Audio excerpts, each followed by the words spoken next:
नमस्कार, आप देख रहे हैं प्रेस जागरण और मैं हूं कुंदन कुमार।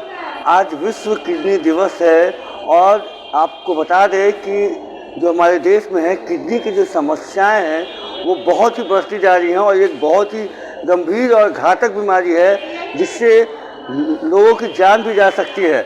इसी को लेकर आज किडनी दिवस है और पटना के जो मशहूर डॉक्टर हैं डॉक्टर शशि कुमार, डॉक्टर हेमंत कुमार, उन्होंने प्रेस वार्ता करके उन्होंने ये बतलाने की कोशिश की है कि ज़िंदगी में जो बदलाव है यानी अपने खान पान रहन सहन में बदलाव करके किस तरीके से इस गंभीर बीमारी से बचा जा सकता है और किडनी की जो जितनी घातक बीमारी है उससे बचा जा सकता है। आइए सुनते हैं उनको कि क्या कुछ कहा है उन्होंने और भी सारी सवालों का उन्होंने जवाब दिया है।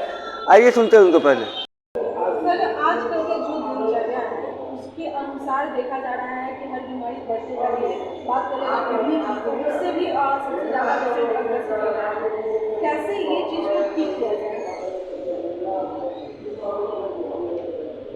हम लोगों की जो संगोष्ठी होने जा रही है, दैनिक रोज जो हम लोगों की जीवन शैली है उसमें बदलाव लाने पे जो हम लोग संगोष्ठी 11 सितंबर को करने जा रहे हैं,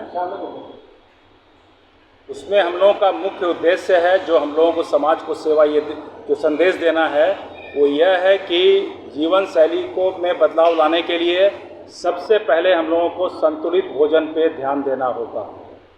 अगर आप संतुलित भोजन पे ध्यान देंगे तो बहुत सारी असंक्रामक बीमारियां जो हैं जैसे डायबिटीज़, ब्लड प्रेशर की बीमारी, मोटापापन और किडनी की बीमारी और कैंसर की बीमारियां, ये इन सारी बीमारियों को रोका जा सकता है।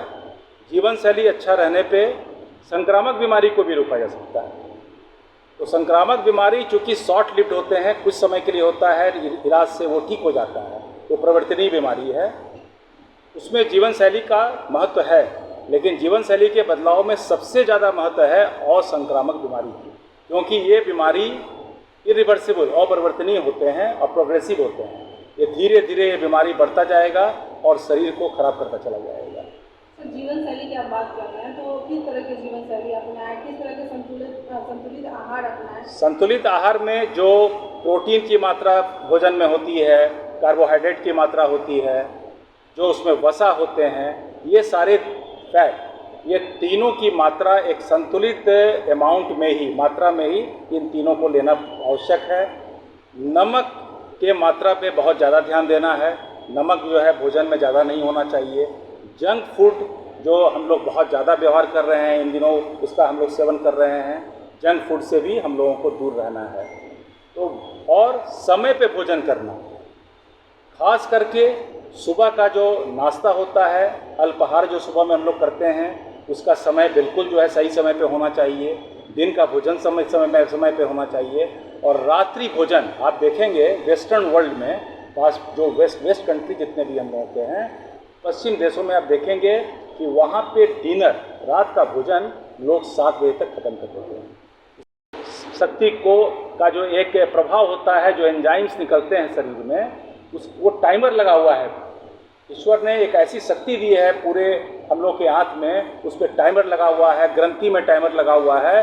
वो अपने समय पे ही वो एंजाइम का स्राव आता है ब्लड में और उसी के हिसाब से भोजन की जो पाचन की प्रक्रिया है उसी पर निर्भर करता है। आप देर से भोजन करेंगे तो ये संभव है कि उस वक्त वो शरीर का ग्रंथि या जो शरीर में जो भी इंटेस्टिनल पार्ट हैं, जो हम लोगों के अदर पार्ट्स हैं जहाँ से कि एंजाइम्स निकलते हैं, चाहे वो पाचन शक्ति के लिए हो या एंडोक्राइन का जो ग्लैंड होता है, ग्रंथि से निकलने वाली चीज़ हैं, वो उन सारे चीज़ों का प्रभाव पूरी तरह से शरीर को प्राप्त नहीं होता है। उसकी मात्रा कम रहेगी और पाचन की जो प्रक्रियाएं हैं वो पूरी नहीं हो पाएगी। तो मेरा एक और सवाल है कि अभी जिस तरह से देखा जा रहा है, चाहे बच्चे की बात करें या महिलाओं की बात करें, ज़्यादातर डायबिटीज़ के पेशेंट पहुँच रहे हैं और उनका हालत लास्ट जाते जाते उनकी किडनी दोनों खराब हो जाती है। तो कैसे वो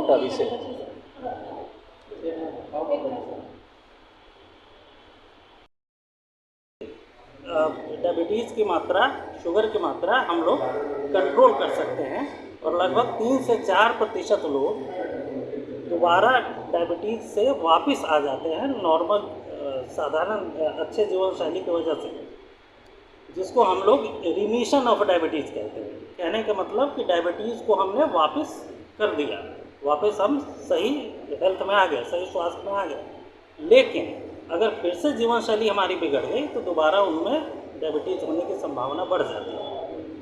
इसी मुद्दे को और इसके अलावा जीवन शैली से पे आधारित जितनी भी बड़ी बीमारियां हैं, जिसको डॉक्टर साहब ने कहा कि जो क्रोनिक डिजीज़ है, जो गैर संक्रामक बीमारियां हैं, उनकी कैसे रोकथाम की जाए, किस उम्र में किस तरह का खाना खाया जाए, किस बीमारी के साथ किस तरह का खाना खाया जाए, किस उम्र में कौन सी एक्सरसाइज की जाए।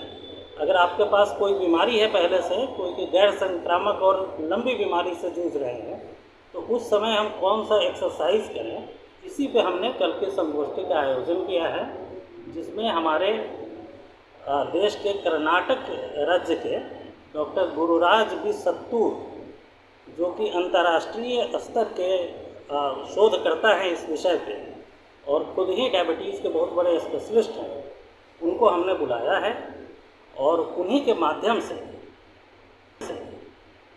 हम जो है कि, और हमारे जो सीनियर्स हैं डॉक्टर साहब हुए डॉक्टर हेमंत कुमार और बाकी पटना के बहुत सारे सीनियर डॉक्टर्स का जमावड़ा है कल हमारे पास, और वहाँ से हम देश को संदेश देना चाहते हैं, अपने राज्य को संदेश देना चाहते हैं कि किस तरह से जीवन शैली के बदलाव से हम बीमारियों को रोकें। इलाज के लिए तो बहुत सारे उपाय हैं, लेकिन बदलाव से रुकावट कैसे हो, इसके लिए कैसे बीमारियों को हम लोग रोक सकते हैं, इसके लिए संगोष्ठी की गई है। एक सवाल बहुत सारी जैसे बीमारी आपने कहा कि ब्लड प्रेशर या शुगर होता है, तो बीमारियाँ होती हैं खान पान, लेकिन ये जेनेटिक बीमारी माना जाता है कि एक मतलब पिता को है तो बेटा को हो सकता है, पिता को, तो उसको रोकने के लिए क्या या कौन सी ऐसी जाँच है जो बराबर टाइम पर कराया जाए ताकि वो सुरक्षित हो सके, वो उसमें ना नहीं, आपने सही कहा, इसका कुछ हद तक जीन से तो रिलेशन है, जीन से इसका रिश्ता है, लेकिन हमारे रहन सहन में जो आजकल जितनी बदलाव हो गई है, जो यूजुअली हम वेस्टर्न कल्चर जो फॉलो कर रहे हैं, तो शायद हमारे जीन के लिए उतना सूटेबल नहीं है, उतना उचित नहीं है, उसके कारण वो समय से पहले आ जाए। सपोज हमारे पिताजी में कोई बीमारी 65 साल में हुई तो हो सके हमें 45 साल में हो जाए, तो इस चीज़ को हम रोक सकते हैं। जीन पे रिसर्च है, एक ये अलग विषय है और उस पर लगातार शोधकर्ता और डॉक्टर्स लगे हुए हैं, उस पर एक अलग वो पार्ट हो गया, लेकिन हमारी मेन पार्ट है कि जो हम हर जनरेशन में 10 साल पहले वही बीमारी गेन कर ले रहे हैं, उसको हम कैसे रोक सकें, ऐसा क्यों हुआ, क्या परिवर्तन हुआ जिसको हम लोग दोबारा वापस कर सकते हैं अपने जीवन शैली में बदलाव से, उसी पे हमारी जो है मुख्य संगोष्ठी का प्रकरण हुई है। ऐसा भी है कि कुछ बच्चे जो हैं वो एक सिंगल किडनी के साथ जन्म ले रहे हैं, ऐसा भी आ रहा है, वो उनका एक ही किडनी काम कर रहा है। वैसे बच्चों की लाइफ स्टाइल अच्छी रहे उसके लिए मतलब क्या कुछ दवा लेने को या सिंगल किडनी एक तरह का कंजेनिटल डिफेक्ट है और कुछ बच्चे पैदाइशी तौर पे एक किडनी के साथ जन्म लेते हैं।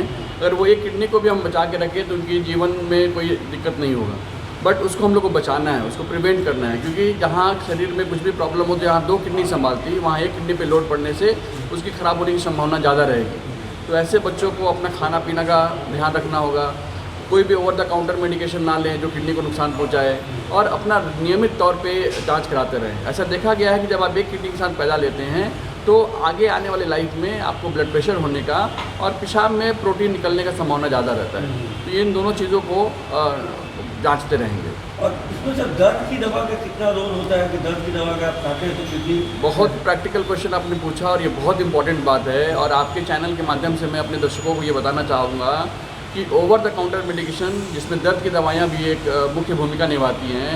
आज दुनिया की बात अगर भारत की बात करें तो तीसरे से चौथे नंबर का मुख्य कारण है किडनी को ख़राब करने के लिए। स्पेशली जब आप ग्रामीण इलाके की बात करते हैं जहाँ एक मजदूर दिन भर अपने खेतों में मेहनत करता है और रात में सोने से पहले अपने बगल की एक दुकान से एक दर्द की दवाई खा के और सोता है, वो नोइंगली अननोइंगली अनजाने तरीके से अपनी किडनी को नुकसान पहुंचा रहा है। और ये बहुत कॉमन है हमारे गाँव में। दर्द की दवाइयाँ, कोई भी दर्द हुआ बाज़ार से दर्द की दवाई खा लिए, और फलस्वरूप क्या होता है कि उनकी किडनी धीरे धीरे ग्रेजुअली ख़राब होते जाती है।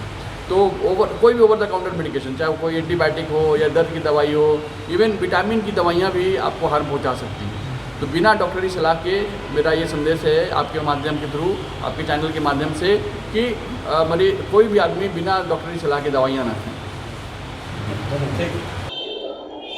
जैसा कि आपने सुना कि जो ज़िंदगी में किस तरीके से बदलाव, खान पान में किस तरीके का बदलाव, टाइम टेबल जो है खाना का, वो कितना ज़रूरी होता है इस बड़ी बीमारी से बचने के लिए। बहरहाल ऐसे ताज़ा तरीन खबरों के लिए बने रहिएगा प्रेस जागरण के साथ। तब तक के लिए धन्यवाद।